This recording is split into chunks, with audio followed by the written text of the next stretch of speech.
বিসমিল্লাহির রহমানির রহিম। আসসালামু আলাইকুম রহমতুল্লাহ।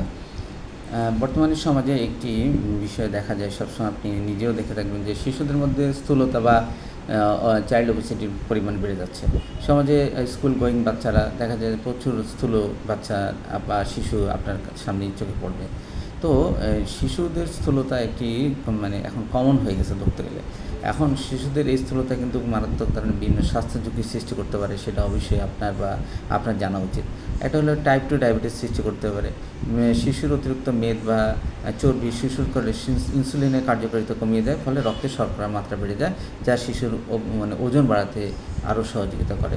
হৃদরোগের ঝুঁকি, তারপরে অতিরিক্ত ওজন মানে হার্টের উপর এক্সট্রা প্রেশার সৃষ্টি করে, ফলে শিশুর হৃদরোগের ঝুঁকিতে পড়তে পারে এবং হৃদরোগ হয়েও থাকে অনেক সময়। হাঁপানি ও শ্বাসকষ্ট, স্থূলকায় শিশুদের হাঁপানি এবং শ্বাসকষ্টটা দেখা যায়। হাড় ও জয়েন্টে ব্যথা, অতিরিক্ত ওজনের কারণে তার জয়েন্ট এবং হাড়ে ব্যথা একটা কমন দেখা যায়, বিশেষ করে নি জয়েন্টে এই ব্যথাটা দেখা দেয়। অতিরিক্ত চাপের কারণে শিশু সবসময় প্রায় হাড়ের ব্যথার কথা আপনাকে বলতে পারে। ফ্যাটি লিভার, আরেকটা হলো শিশুদের ওজনের কারণে তার লিভারের চর্বি জমতে ফ্যাটি লিভার হতে পারে। সুতরাং ডিয়ার অডিয়েন্স, এই শিশুদের আপনি যদি সুস্থ রাখতে চান, তাহলে অবশ্যই আপনাকে শিশু স্বাস্থ্য ঝুঁকির ক্ষেত্রে ওজন কমাতে হবে। ওজন কমালে আপনি এই ধরনের সমস্যাগুলো থেকে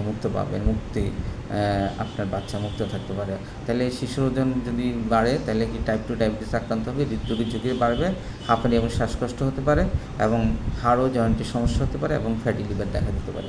তো ডিয়ার অডিয়েন্স, আজকে এই পর্যন্ত। বাচ্চার সুস্থতার জন্য আপনাকে অবশ্যই সচেতন থাকতে হবে, যেন তার ওজন না বাড়ে, সে বিষয়ে আপনার দৃষ্টিভঙ্গি চেঞ্জ করতে হবে। ধন্যবাদ। আসসালামু আলাইকুম রহমতুল্লাহ।